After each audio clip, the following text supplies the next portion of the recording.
Well, welcome everybody to the August edition of the SLA CIC Learning Series. Thank you so much for taking the time out to join this phenomenal community and learn something new. My name is Liz Frickleton with Aurora WDC. We've been a longtime sponsor and supporter of the SLA CIC. If you're new here, this webinar is just part of the content that we put on. In addition to this ongoing webinar program throughout the year, the CIC helped coordinate and promote a lineup of presentations at the SLA annual conference that actually just wrapped up earlier this month in Charlotte. So it's nice to see many of you here today that were also attendees and even speakers. Before we get to this lively discussion with Ellen and Jason, just want to cover a few short announcements. Please know that this webinar will be recorded. It's being recorded currently, and you will receive that link via email following this presentation. And we want to keep this interactive. I know Jason and Ellen will want me to reiterate this, so please use the chat throughout the session to make comments, to add your own thoughts, ask questions for them. That would be the place to do it. So use the chat pane there. All right, so couple quick things for you, for those of you following along. We have a couple upcoming dates that I want to make you aware of. The SLA offers a competitive and decision intelligence certificate program. So another way to upskill, enhance your research, analysis, intelligence skills. Please take advantage. There's a course starting September 5th through 23rd. This is a partnership between SLA and Cynthia Chen Correa and Knowledge Inform. So she'll be leading Intelligence Published Source Collection Research 2. And these courses are meant to be taken a la carte. So feel free to check out the link that we'll be sharing in the chat if you're interested in getting involved in that course. Next month, likely there will be a webinar, so please stay tuned to our newsletter channel or social media, however you follow along with us, and we'll keep you up to date on what's next. And note that this is a series, so when you registered for this presentation today, you're automatically registered for all of our webinars throughout the year, and you can cancel at any time. All right, so next I want to tell you about a really awesome event coming up. Please don't miss this. The CI Fellows, of which Ellen is one, and was happy that we're talking about this, but they're having their 2022 summit, and it's right around the corner, the 14th and 15th of September. The theme this year is Foresight Now, Harness the Future, and it's a theme that we believe has never been more relevant. And this is something that the CI Fellows are very passionate about. They have a focus on education, and they are one of the groups that does this the best, to bring together fellows, practitioners, educators. They bring folks from around the world for this virtual summit. And actually, both of our speakers today, Jason is speaking along with, I believe, Derek Johnson from Aurora, and then Ellen is also facilitating a panel. So please check the link that's also in chat for you to get involved and hopefully sign up. This is going to be held virtually in the Hop-In platform. All right, for those of you that have been following along with the CIC, you know about this practical guide to competitive intelligence that has been on the horizon for a while, and it is out for pre-order. Now, we got these awesome bookmarks. I even got it signed by some of the authors and contributors at the show in Charlotte, but Zena, Phil, and Elise really led the charge on getting this thing edited. And then look at all of those awesome contributors as well that we have from our field that have included their perspectives, their experience.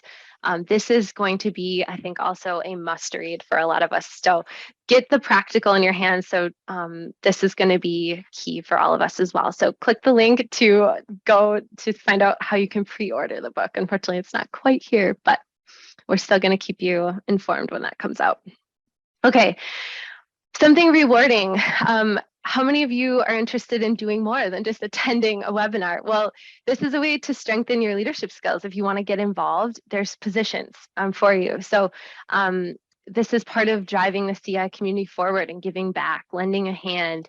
What we have available are some of the roles that you see on the screen: the chair-elect, membership chair, the school liaison, which is great for that next generation, with all of the colleges and universities that we partner with, and then conference planner. So there's been some news recently about the next annual meeting in 2023. So you'd have a chance to really get your hands on that and set some of the thought leadership there. So Kate Vilches is our current president. She would be the person to contact. So you'll see her email in the chat if you are interested.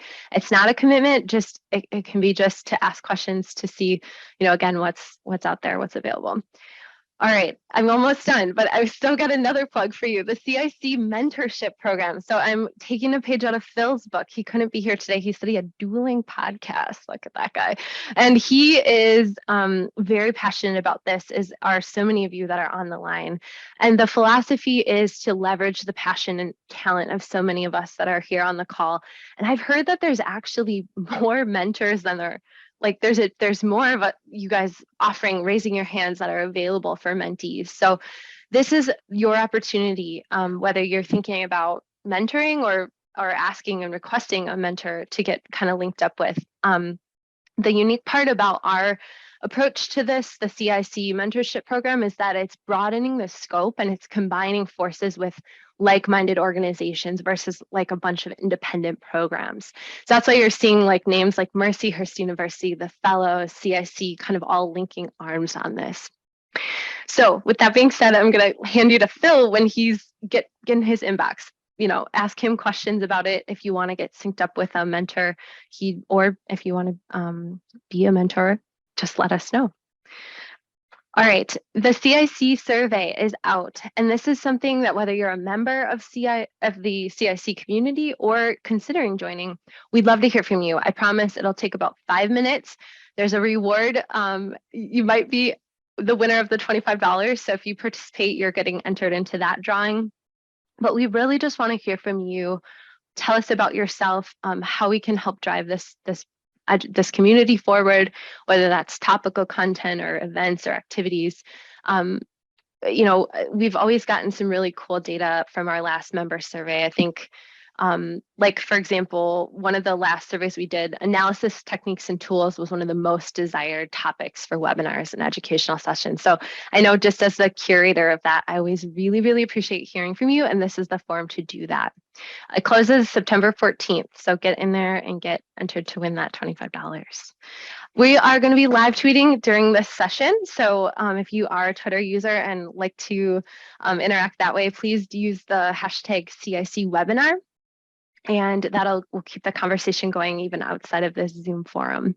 And as a thank you for being here today, one person will also be selected for $25 cash just for being a part of it. So thank you again.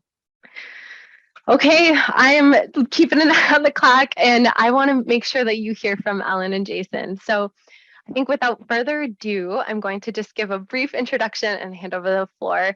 Many of you probably, Ellen, you may not need an introduction in this space. Ellen is the CEO of Business Intelligence Source and is one of America's pioneers in CI and specifically win-loss analysis. She's well published, having written her award-winning book. It's called Win-Loss Analysis, How to Capture and Keep the Business You Want. And she's published numerous articles on her win-loss specialization. So I've put the QR code for actually both Jason and Ellen here. So feel free to check that out to learn more. Thank you, Ellen, for being here. And then Jason, who I get to call a colleague, has also been handpicked for this robust discussion. He's an expert who brings perspective from the marketing and advertising angle, which is going to be so valuable for us. He's also a co-founder of Agent Zero, and that's a firm that helps their clients do things like customer journey mapping, which we're going to look at today, as well as many other services. He's also an author, and you can check out his book, Marketer in Chief, How Each President Sold the American Idea. And so use that QR code to get more info there. Okay, with that, I think we're going to hand it over. Thank you guys for being here. Thank you, Liz. We appreciate it. All right, we're excited to get going. Ellen, honored to be on the webinar with you. This is going to be a lot of fun today. I think we're going to have a great discussion. Oh, we will, because you are awesome. Yay. Oh, well, that's. Do you want to start us out? Yeah, for sure. This is some of the background for the idea for this webinar came from a LinkedIn post that many of you may have seen from Ellen. And I want to kind of toot her horn a little bit that she's the person that I would go to for questions about win-loss analysis and to really get she very literally wrote the book on it. And, so when she posted this on LinkedIn and I took a look and I saw the kind of engagement it was getting, I knew there was something to it that, it was striking a chord with folks. What also is really interesting to me is as we were working on at Agent Zero, helping people through some customer journey mapping, we had a presentation we were giving to a couple of our clients that had these 3 key points. You can read them on the right of the screen. Customer journey is not about you. They don't move in straight lines and timing matters. And it was interesting to me that those observations from win-loss and from customer journey mapping had a lot of similarities. And it seemed to me that, hey, Ellen, we should talk about how customer journey mapping and win-loss can intersect, and how can intelligence practitioners better serve their sales, marketing, and product clients by taking a longer view to win-loss analysis than simply just kind of the one win-loss event. So that's the preamble to why why originally we thought this would be a great idea for something for us to collaborate on. Ellen, what would you add to that? Yeah, I would just add, we wanted to broaden people's perspective on what would I say, business, and win-loss is just a little piece of it, but we can take advantage of that little piece of it, but recognize it's a piece of the customer journey, and recognize which pieces of the customer journey it might represent, because everybody's timing to do win-loss varies. Some people do it right after the sale, and it makes sense for them. And other people say, well, I want to wait 3 to 6 months. I won't get as much intelligence about why we won or lost specifically, little features and stuff like that. I really want to know how it's going with our company more broadly, and maybe into the implementation phase. So, and so that's one reason I was really psyched when Jason, and I got together, because this is so good, because it's just a little piece, and for people to recognize the whole journey for the customer, and to realize it's not a straight line. Win-loss isn't a straight line either. Funnels are out, funnels are still in, but funnels are not linear. I mean, just all these great things for people to recognize about business. So that's really the angle I'm thinking about here too with Jason, is just understanding how business is conducted, how it's changing. I've been listening to the closed win-loss, what do they call it, win-loss days or whatever, and there's so many great stories from that as well, and just so many. I think one of my favorite ones, and I'll just share it because I thought it was so amusing. This was just yesterday. The people said, yeah, we know exactly why we're winning and losing, and who we're losing to, competitor A. And this was before any win-loss was that we don't need to do win-loss on that. And so they went ahead and did win-loss eventually, and they found out, well, actually, they only lost to that competitor less than 10% of the time. But they noticed it was the first competitor listed on their Salesforce, their CRM system. And so the salespeople were just checking it off. Anyway, there's a lot of amusing stories like that, and we'll go on with the discussion here. Let's move on to the next one. I think we want to do a little bit of place setting for everyone on the webinar with us today. Talk a little bit about win-loss, the process, and where we're going to focus today. And once Ellen does that, I'll talk a little bit about customer journey mapping and how that works, and kind of make sure that everybody is operating from the same playbook, and we can kind of build our insights on top of that. So, Ellen, I think a good kind of win-loss 101 is in order, along with just a few areas where we're going to focus today. Okay, we'll do that. So these are the 12 steps to developing and implementing a win-loss program. What are your goals? And you can read all this just fine. All right. We're intelligent people, but I always assume there's a few people who are new. And so it's really the process of getting your customer's perspective, sorry, English isn't working here today, on what happened during that sale, during that part of the journey, during that part of the customer journey. And that could vary from what research they did ahead of time, where did they find you, blah, blah, blah. Just all the information they're willing to share with you, basically. I mean, Jason was mentioning when he does a win-loss, often he'll just say, hey, you know, tell me how it went for you. And the customer just talks and talks and talks. And that's how you find out what they really know and where to probe. So it's a great approach. So today, though, we're going to just kind of gloss over the company culture and creating questions and all these other things, and tallying the interviews and making recommendations and making changes. Very important. So that's the process. You can read about it more in my book. I also have a freebie if you want to sign up for my mailing list, which I haven't sent anything out for 2 years, but you can at least get a free paper on win-loss. It's 6 pages long, so it does say something. But today, this is based on the LinkedIn questions, and kind of like where Jason and I thought it would be interesting to link on the customer journey. So which accounts, wins, losses, undecideds, kind of that whole discussion. And then connecting with customers. How are we connecting with customers? Are we having interviews, one-on-ones, surveys? How are we using surveys, for example, to get intelligence from the small customers because we can't afford to get everybody?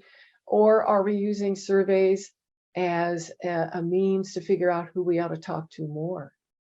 Or any blend of all this, you know? So, and then the whole interviewing of customers, you know, that whole angle. So that's 101, because I think most people know what win-loss is, but I think what Jason and I are going to discuss is probably a lot more interesting. So let's move on to the next slide, Liz. Thank you. Yeah, this is something that might be a little newer to many of you on the call. For some of you, this may be very familiar. Some it may not. So I'm going to step through it in just 90 seconds or so. This is an example of a customer journey, in this case, a patient journey, and it's a visual representation of their journey through a process of interacting with you as an organization. A few things that are important. There are 8 key points about that are usually included on a journey map, but there's no right or wrong way to do it. You know, what did kind of the British statistician George Box said? All models are wrong, some are useful. And a customer journey map certainly falls into that category. We've got a persona, so we've got an idea of what type of person we're talking about. We've got kind of a storyline. There's a sequence of events. There's kind of a preferred way that storyline is supposed to play out. There's stages along that process, tasks about what has to happen, and importantly, kind of reactions from the customer along that journey and their emotional state. As we go through, what might they be thinking, saying, and feeling along that way? And then finally, some opportunities on what we could do better. And then some journey maps include, internal processes that are going on kind of backstage that the customer might not see, but are important to support that journey. That's at a really high level what a customer journey is. You may have seen ones like it. Again, no right or wrong way to do this. However, what I've discovered in years of doing this is that customer journey maps can be a little bit of an eye chart for people, and they get really abstract, and they risk, even though they are meant to be kind of empathetic tools to help us understand the stages of the journey, I've found that they can sometimes feel like they get a little divorced from reality, or they're a little bit too idealized for most people to really get their hands around. And you may have discovered this if you've worked with folks on a customer journey map.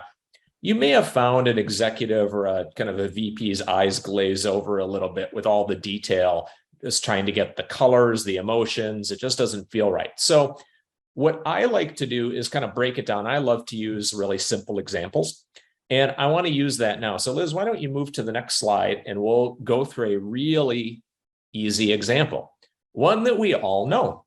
Okay. This is going to McDonald's. Most of us know how to do this. Now, we are not going to talk about using a kiosk, ordering online, going through the drive-through. Those are different customer journeys. This is the going in to order my filet of fish meal right from McDonald's. McDonald's has an interesting way, and they've been doing customer journeys for decades, And at Hamburger University, you learn something called moments of truth. Okay. You may have heard that kind of term before, but these are the 10 McDonald's moments of truth. I'm just going to walk through them really quickly.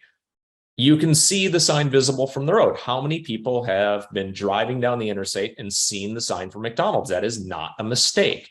They want to make sure you know where the restaurant is, otherwise you can't get there. Okay. Want to make sure that the parking lot is clean and that you can navigate it. If you can't get into the parking lot, but you can get into the parking lot at Burger King, where are you going? You're going to Burger King. Next, I want to make sure the front door is clean and inviting, greeted with a smile, pay for the correct order, get your order. You go to the condiment station and they're not out of ketchup. That's a pet peeve. Got to make sure that the food is fresh, it's hot. And finally, when you're ready to go, is the garbage overflowing? That's kind of gross. You just ate. And you got to shove your garbage into that and it's spilling on you. No one wants that. And then finally, if you do need to use the restroom, that it is clean and sanitary. And we'll just leave it alone right now for things everyone has seen in a McDonald's bathroom. So these are the key 10 moments of truth. And what struck me about this, and Ellen and I were talking about this, he said, when I think about when people talk about win-loss analysis, it was as if they asked only, you did a win-loss analysis or a survey, and you asked people only about paying for the correct order. You asked them 3 months later, and you completely ignored the people who walked over to Burger King. And when you think about it like this, and you kind of break it down to an example that's this simple, and yes, there are SaaS-based companies and the kind of bigger picture things that we often get asked to do in these kind of analysis techniques, that it can seem like, oh, it really is this obvious that there is an opportunity for a win or a loss or an undecided at each step along this journey. Not just the one where you handed over your credit card or your cash and you got your order slip. There are lots of things. And Ellen and I were talking about kind of SaaS implementation where people are doing research, they're signing the deal, they're evaluating competitors, they're going through onboarding, and they're finally maybe making a recommendation to someone else. But this example really helps kind of nail it down that you don't have to make customer journey mapping overly complicated. What are the big steps people are going to go through in order to get there? And then did you win? Did you lose? Or did someone leave? Or did someone back up during this process? Ellen, I know you got a kick out of this example. Anything else jump out that you want to make sure that people know about this before we start to kind of get into the nitty gritty here? No, I think you covered it beautifully. I mean, it's good. It's a consumer example, but it's one we all understand. And most win-loss is B2B. But, this is such a great example of just showing all the different steps and as you call them, moments of truth. I think people should think about moments of truth in B2B business as well. You bet. That was my takeaway when you shared this with me. It's like, well, win-loss is just paying for the order and maybe receiving the complete order and, implementation. What's that? Eating it. I'm saying that's the most it is. And we got all these other things to keep in mind. And that's why net score or whatever, and customer satisfaction and all these other processes are trying to map out better the customer journey in different phases of it all. But to just be conscious of what the customer journey is, I think is what you've done beautifully here, Jason. Yeah, I think that I think people get a little intimidated by customer journey mapping. They feel like, oh, they've got to create this chart, and how do I create these graphics? And you get kind of hung up on that. And really, it's as easy as this. And what Ellen and I wanted to do today is just help show that even if it's a enterprise SaaS software implementation, there are key moments of truth along the way. And our point is that you could consider a win-loss at any stage along that. Now, if you're talking about moment of truth number 5 here, that might be the win for the sales team. That might be what they're most concerned about. But if you back up a little bit and you think, okay, someone downloaded your white paper and we've identified that as a moment of truth on this enterprise SaaS process. Okay, you either won or lost there. Well, marketing might be interested in that. That might be their win-loss. You might get into implementation, and it might not be the sales team anymore. It might be a, kind of a customer success manager. That's their win or loss. And I think when you start to think about, oh, okay, I can use win-loss analysis as a tool at any stage along the customer journey, it really opens up the kind of possibility with win-loss to really, give you insights along that entire journey, not just at one piece of it.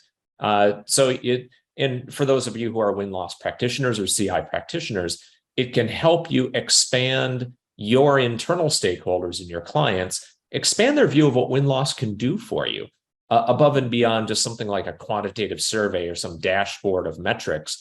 Win-loss is all about going deep and understanding why.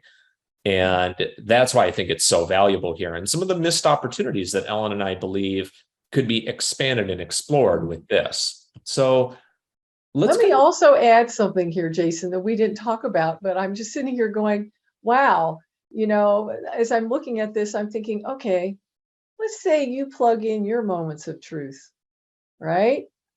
What do you think your customers' moments and your competitors' moments of truth are? Oh, I love that. Where are you strong or weak all the way down this spectrum? We're talking competitive intelligence really here, and win-loss is just a piece of it. But how can you use this mapping to see where you're strong or weak versus the competition every step along the way in your business process? That's really what's so valuable about, I think, the customer journeys, to have that big understanding of where you are, where you think you're strong or weak, talking to your customers about it, because where you think you are strong or weak might not be how the customer sees it. And then think about, okay, what about the competition? And the whole idea people have around wargaming, you could almost have a moments of truth war game, right? Yeah, I love it. The folks I've known at McDonald's and other, kind of fast food and kind of QSRs, what they usually call them, quick serve restaurants, they are good at this sort of thing in terms of secret shopping. And they will go to Burger King and they will compare the Burger King experience to the McDonald's experience. And they are all in kind of, they're very crystal clear on their competition with each other. What are the menu items? What is the experience like? They time things. How long does it take to get an order on average? And I think that a lot of B2B organizations miss the opportunity to not only identify what their moments of truth are, but have more of a rigorous measurement system, both qualitative and quantitative, to really understand how you're stacking up at each time. And I love that, Ellen. That's I just remember the, folks talking about from McDonald's, talking about just obsessed with how Burger King was doing it. And at the time they were obsessed with Subway, with Starbucks, with, whoever they saw as their key competitor in a region. They made sure they understood, the big one now being Chick-fil-A.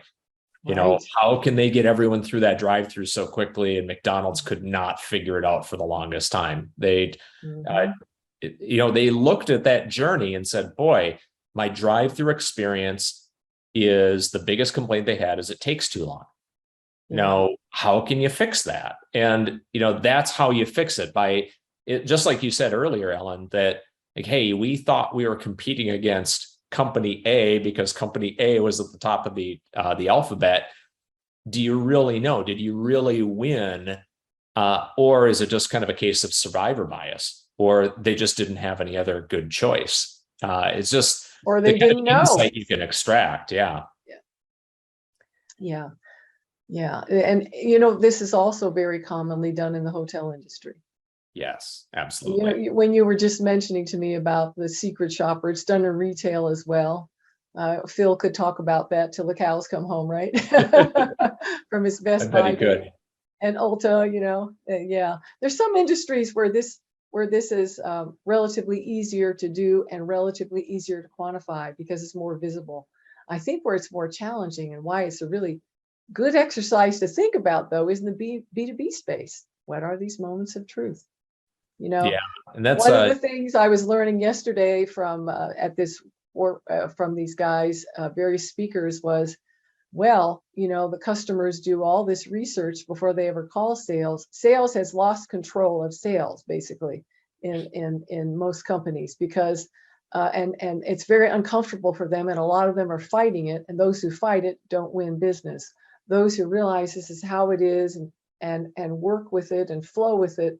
And so I thought that was interesting. But the other thing was that a lot of the research that's out there now, people are skeptical about. They're like, well, got the website. You got G2, but everybody's paying everybody to put nice words on G2, among other things. So now people are saying, oh, I need to really do more word of mouth research from friends, from associates, and that is what's really helping make the sales now. So, this is another thing to add into the customer journey map is, and also they mentioned that a lot of people, yes, they're looking at Gartner Group and Forrester in the SaaS world, but people also sort of manage that process as well, right? All the vendors, have their PR departments that are filling in the blanks and selling and relationship building. It's a big business. So where do you get the intelligence that you can trust to make a good decision?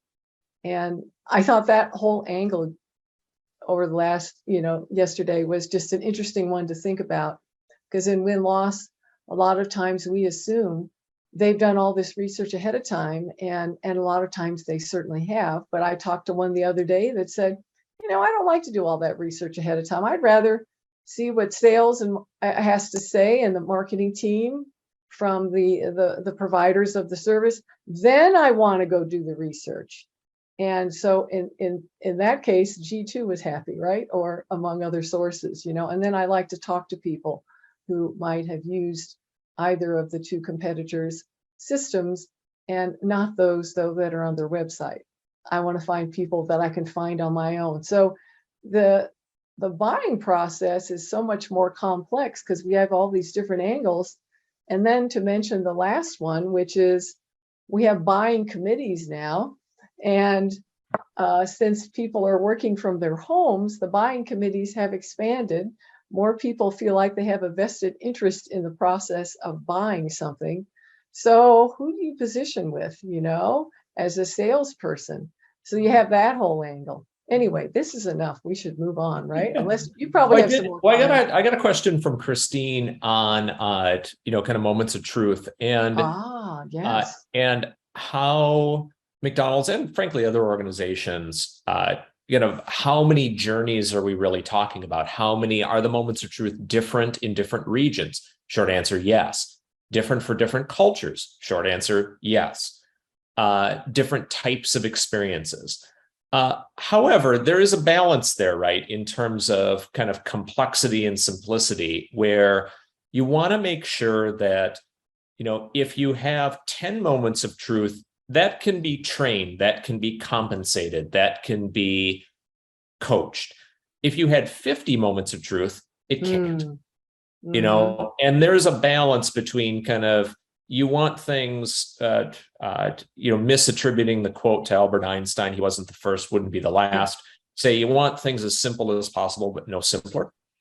And making sure that you've identified the ones that are really the trigger points. Sometimes statistical analysis can tell you that, can really tell you what things are, doing a multiple regression can help you identify where those key points are. But very often, there just isn't enough. The data aren't as clear. You really need to talk with people in order to understand what those linchpins were. Those are the critical moments you have to get right. For instance, I know for a fact in Moment of Truth 4, if you are in Albuquerque, that greeted with a smile means that you also speak Spanish. That part's important. They don't put folks up front who are not bilingual, because greeting you, the point is not to greet you with a smile. The point is to welcome you and be inviting. If someone doesn't speak your language, it's very difficult to do. So you need to think about not just, okay, the front door is clean. Well, Why is the front door clean? Why is that a moment of truth? And that's something that really win-loss analysis and those stories that people tell you will help really crystallize it for people on, oh, got it. I got to the front door and it was full of little fingerprints. And that meant, ooh, they're not cleaning up their restaurant. If they're not cleaning, they might be busy. If they're busy, maybe I'll come back later. Just those little scripts that people run in their head. If you don't talk with people, no survey will tell you that. Like no quantitative Likert scale will do that for you. You've got to kind of dig in and really understand those narratives. So Liz, let's jump in. We've got a couple of slides where we're comparing kind of insights from win-loss and insights from customer journey. And this is, Ellen, these are some great insights that I'd love for you to spend a little bit more time on from the LinkedIn post. And I can add to that some kind of ideas from the customer journey. Great. We'll just kind of go back and forth on them then. How about, okay? Yeah. So yeah, many of people think they know why they win, but not why they lose, right? And so therefore they're not talking to those customers where they've won the business. Or worse yet, what they're doing is, I had another follow-up on that one, which was they're saying, well, we'll have sales introduce whoever it is that's doing the interviewing to the wins, but not for the losses. And their rationale behind this is, well, we don't want them to be biased for the loss interviews, but it's okay if they're biased for the win ones, except they don't say that, but that is what happens. So what that means is you have inconsistent research really going on, because right. And actually you need to think about that. Do you want that bias or not? And do you think that bias comes through anyway, because they're wondering, well, who hired them? Even though you're not going to tell them, they're thinking, oh, probably the market leader hired them. You know, I have noticed that in those kind of conversations, you can just see the little juices, especially now that we're, can see each other. You can see their little face. They think they figured out who it is, and then they'll start talking. So my thought is, you might as well just tell them who the hell it is that hired you, and get on with it. But it is interesting to hear the different thoughts people have, and it depends on what industry it is, how complex the sale is. I think if the sale is really complex and it's been a 9 months to a 1 year in the making, whether you win or lose, it's a good idea to have sales make that introduction. Sales almost wants to make that introduction because Yes. they have the relationship and you're honoring it. And that is just so important to keep in mind. But back to the win versus lose, I'll read some of the comments because I think it was kind of fun just what people actually share. So I'll read some of them. And one of them is, wins like to think they made the right decision to pick your company. So they're often more forthcoming with insight. And they looked at the competition and they decided on you.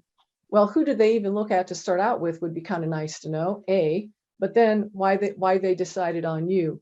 And then this was an interesting one, I thought too. A factor that drives wins may also drive losses. Yes. I thought that was a really good one. So you don't know it all if you just focus on losses. Wins, often our assumptions are wrong about wins. We'll just say that and keep that one simple. What else might you be missing with omitting wins, such as implementation, customer service, maintenance, reputation? There's just such a long list of things that tend not to be discussed as much in loss interviews as win interviews, right? It's just human nature, it's cognitive dissonance, whatever you want to call it, but that's just how it goes, right? People in the loss situation, especially if they were your customer, are defensive.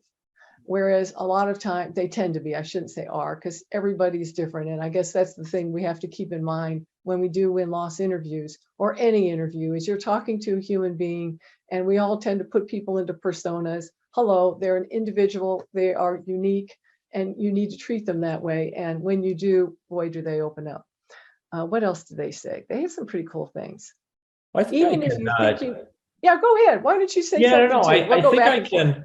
I think what you're getting at there helps. There's a question, kind of question from Richard in the audience. Hey, Rich, uh, about kind of what do you were talking about some of those other influences that are coming in during the process, based on a win or a loss, or kind of confirmation bias, or kind of Mhm. post-choice rationalizations. And I think what Rich is getting at is, well, what do you do about those influences that aren't really even part of your value chain? Things that, like, hey, the budget got removed for this project, and that was why you lost, or other things that might happen. Mhm. And I think how I would answer Richard's What question. was Richard's question? I don't see Richard's it here. question is, so the question is, what do you do about a part of your customer chain that has outside influences that may not be even part of your value chain? And that's what you were talking about, Ellen, that people are really complex. The buying journeys are so much more complex, especially for SaaS and other B2B products now, that's where I think the customer journey is really insightful. It's even more useful for B2B, and they use it a lot less than retail and QSR does. And I think they're really missing that opportunity, where if you looked at win-loss as multiple steps, that you have to win each one of those steps to move forward. Mhm. And if you said, need to get let's say one of your moments of truth was getting budget approval on this particular defense project, and Rich will understand kind of the defense industry kind of way to look at that. Like, okay, the budget needed to be authorized. Well, if you understand that was a win in and of itself, or a loss in and of itself, you can start to think about when you just dig into that piece of it, and you're only focused on that piece of the customer journey that's not at the traditional place you would do win, you get to open up an entire spectrum of possible factors that you might not have been aware of at that time. But if you wait all the way till the win, or you wait 6 months after implementation, do you think people will really remember what happened 9 months ago? Probably not. Or they will have selectively forgotten it. Or the people who are undecided and dropped out even before they got to the loss stage, if they dropped out before then, you wouldn't know that was a loss at all. They just left the funnel some mysterious way.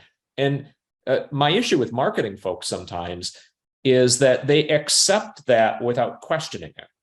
They say, well, there's a funnel, and this funnel has fewer people as it goes down, and naturally people leave the funnel, and you just accept that, and you only ask them why at the win-loss. They say, you need to ask why they're dropping out a lot earlier than that, because it's usually the best way to enhance hey, marketing folks, you want more leads, figure out why people are not becoming them way earlier in the process. And that you may be able to kind of increase your lead count. It all really depends on who you're talking to. If you're talking to sales, they have a set of concerns. If you talk with marketing, their concerns might be different.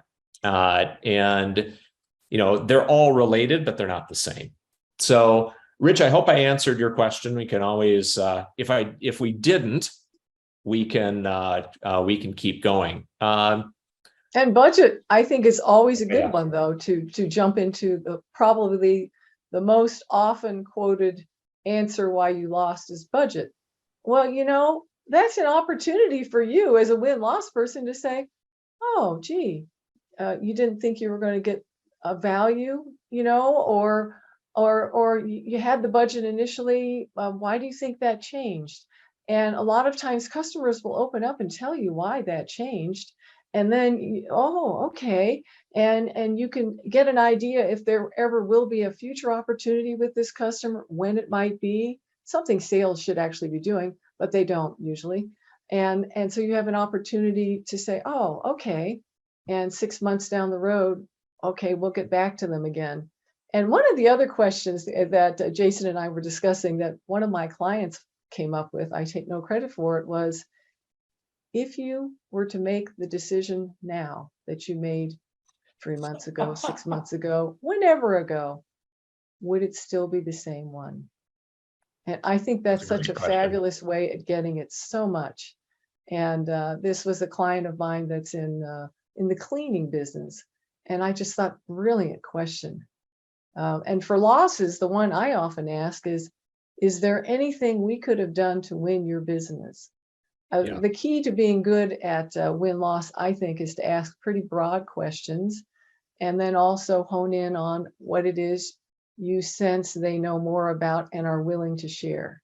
Because not everybody's going to share the answers to all those questions you have. A, they don't want to. B, they don't know, because it depends on who you're talking to. But I love that idea of just, or the other way of looking at it, if that is too blunt, because maybe this person isn't a dominant type of person. What kind of suggestions would you give us if we were to do business with you in the future? Right. Now, somebody who's more, amiable or whatever and not so direct might prefer that type of question. So that's the beauty, I think, of any type of interviewing with conversation, is that you have the ability to take in the personality quickly of the person you're talking to and totally rephrase the questions or conversation in a way that is going to make them more comfortable, and then they'll share more. And that's so important in any stage of the customer journey, is to have that way of thinking, that way of being as much as you can, and put your ego on hold and just have it be about them. That's Jason, really the I'm sure you thing. have some comments about that as well. So Yeah, if there's one thing to take away from any discussion of customer journey, and where I see them go wrong most of the time, is that the customer journey or the moments of truth are kind of, because you're defining them, right? And this is part of what Rich was getting at, because you're defining them, they're about you. They're the moments of truth of the customer journey as it relates to you and as it relates to why it's important to you, which is fine. There's no shame in that. You always have to remember, though, as Ellen is reminding us, is that, hey, when you get on the phone, you're getting on the phone with an individual, and they're going to have a journey that might only interact with McDonald's for a very short period of time. That's usually not all they're doing in their life. It certainly isn't. But even with hey, this is a big enterprise piece of software, that might only be 10 or 20% of their day.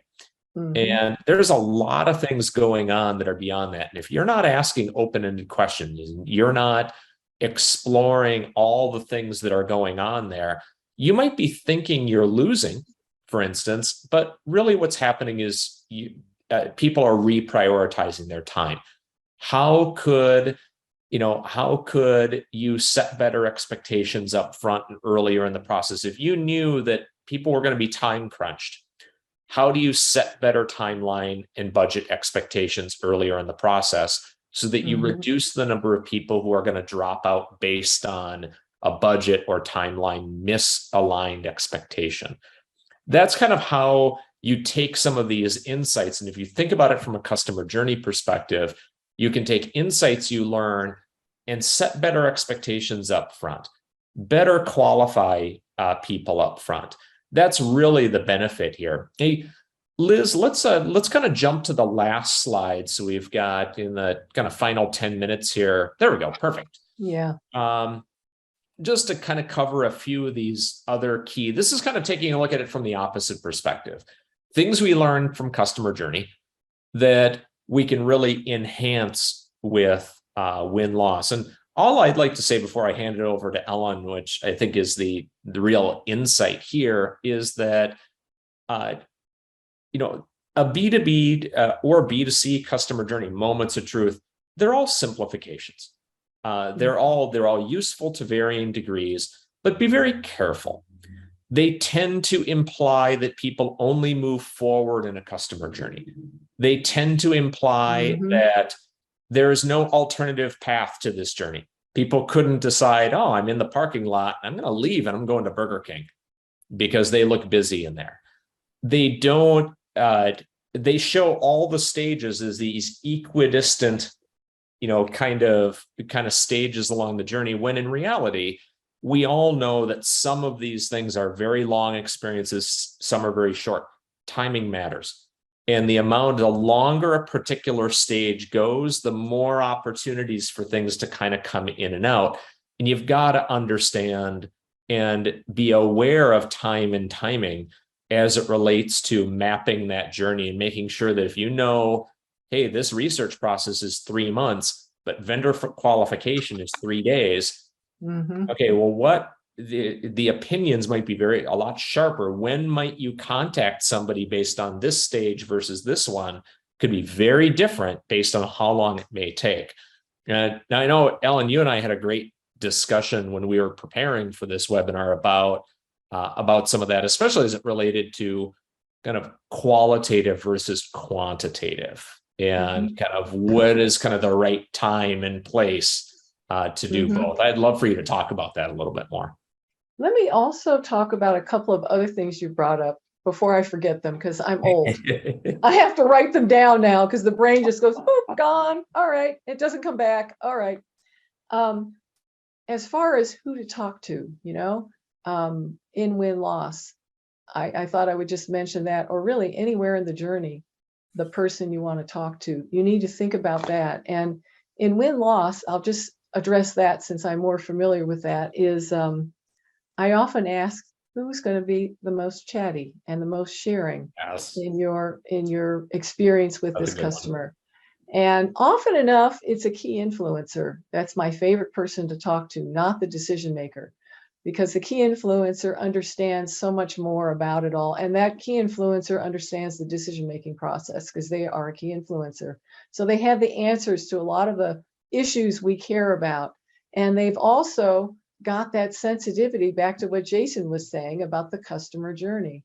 They've been on that journey. They went and looked for who the providers ought to be. They've done the research. They're the ones who had to present it to management, a lot of times to the team, and progress reports along the way. So they probably, and they're probably going to be stuck with the implementation. And back to timing. Sometimes, we were having this discussion, Jason, about sometimes when you have your interview, you don't realize the person on the other end is really royally torqued because implementation is not going well. And How many times does that happen? How many times we raise many hands and feet and toes. I'll get my cats involved, but it's really amazing. And and so you have to listen to them vent before you can actually get to what it is you're wanting to know. And what I often do will say, and who are you having problems with? And where in the process are you having problems? And I'll take the names down and I'll say, you know what? I'm going to get in touch with them after this call. But now I need your help to understand whatever, because that happens often enough. And as an interviewer, you had no idea this was the case. Sometimes. Other times you've been warned. There's going to be 2 people on the call and they're royally torqued and implementation's not going well. So it'll take them a while probably even to say, yes, I wonder if they even will, this sort of thing. So it varies a lot. And the other thing I was thinking about was timing, because we were talking about timing. And, do you do it a week after the sale is made? If it's something very simple, you might. Sure. And I know there's certain companies that do that. Like I think Google, for example, does that. They send them out right away the next month. And of course, they fill up the interviews immediately. Since it's Google, we got a little brand ID, name recognition, and they're offering some money or something free, some freebie that people are interested in. They got all that figured out. They got all the research. But the other thing about timing that I thought was interesting that I was hearing yesterday was, if you're not responsive every step along the way in the sales journey piece of it in particular, and marketing, the demo, if you're not timely, you might get knocked out because of that. People are the Twitter space, people have short attention spans, and they also are not patient because they feel like they don't need to be. You don't want my business, I guess, that sort of thing goes on. So to your point of what you were talking about earlier about the funnel and how people are, it gets narrower. Some of the reason it's getting narrower is because people aren't as responsive as they feel like the potential customer feels like they ought to be. They're not being treated as though they were important because you didn't respond within 24 hours. And I know I have gotten business even as a consultant, small baby consultant, because it just so happened I was on the internet when they asked me, and an hour later I said, "Hi, how are you?" Whatever, and they're like, "Wow, that was so responsive." It was totally by accident. I'm not on the internet all the time, but it's the folks yesterday were saying they're noticing that, and these people were sales types, marketing types, product marketing types, all different places in their relationship with the customer. And they were just saying that is something that has really, during the pandemic, they have noticed that timeliness. Since people are working from home, they have a higher expectation that people will be more timely in responding. So Yeah. So it's interesting just, understanding that your customer doesn't think about you nearly as much as you think about them. yes, This is really, I think what both of us are talking about is really just empathy. That putting put your ego aside, this is about them, and you really want to learn that, because otherwise the danger is you will confirm what you think you know, or what you think your journey or your stages or all this kind of amazing stuff you've done to kind of map out this idealized fantasy of your customer's journey. It can become its own little straitjacket if you're not careful. So it's so important to kind of continue to listen and to revise the customer journey, that in those moments of truth, based on what you're learning all the time. Otherwise, why do it? Yeah. Kind of great aim of intelligence is not knowledge, it's action. We need to find out, what are we going to do differently in the future? So I know we didn't get to everything we probably wanted to get to, and that's totally fine, but we wanted to kind of invite Liz back on and, kind of take us home here and make sure there are any final housekeeping things that need to be done, that we give time for that. Well, great. Excuse me. Thank you so much, Jason and Ellen. Wow, I've taken so much from this. This is such a worthwhile hour for us as a community. Thank you for spearheading that conversation. Thank you to people like Christine and Rich for throwing in some questions for them, keeping it interactive. So, wow. And just for challenging us, that it's not linear, that it's not about us, or they're not thinking about us, that they can move forward motion, backward motion in the journeys. Man, there's just been so many good takeaways. So thank you to all of you who are here. You will be entered into a drawing to get possibly winning that $25. Nobody will hopefully reject that, right? And we will record, this has been recorded, so you'll receive that link in the follow-up email. It usually goes out 24 hours afterwards. And there will be something coming up on the program. I just don't quite have it finalized for you yet. So please stay tuned. And thank you so much, everybody, for just being a part of this community. Ellen and Jason's contact information is on the screen. I know they're more than willing to have you guys reach out if you have any further questions. Any last words, Jason or Ellen? And I think we'll close out. Well, I'm just sorry we didn't cover some of the stuff we were going to, but that's life. Like surveys versus conversations and blah, blah, blah. But, that's how it goes. There's always stuff you don't cover. And, but, whenever Jason and I get together, you never know where the conversation's going to go, because of just, we have great synergy together. Jason's a great guy. So thank you, Jason. No, thank you, Ellen. This is such a great opportunity to, really put two areas of expertise together and, make, kind of 1 + 1 = 3. So just one last question in the chat about slides. Yeah. That's the plan, is to get a PDF copy of the slides sent in your follow-up email. But if for some reason we cannot get that done, we will, I'm sure we'll follow up with that under a separate cover. So Ellen, thank you. It's been a pleasure. Yeah, likewise. And thank you, Liz. Thank you. Yes, and thanks to everybody. This is the real star of this show. Oh, no. But thanks to the audience. And we'll see you next time. Bye, everybody. Bye-bye.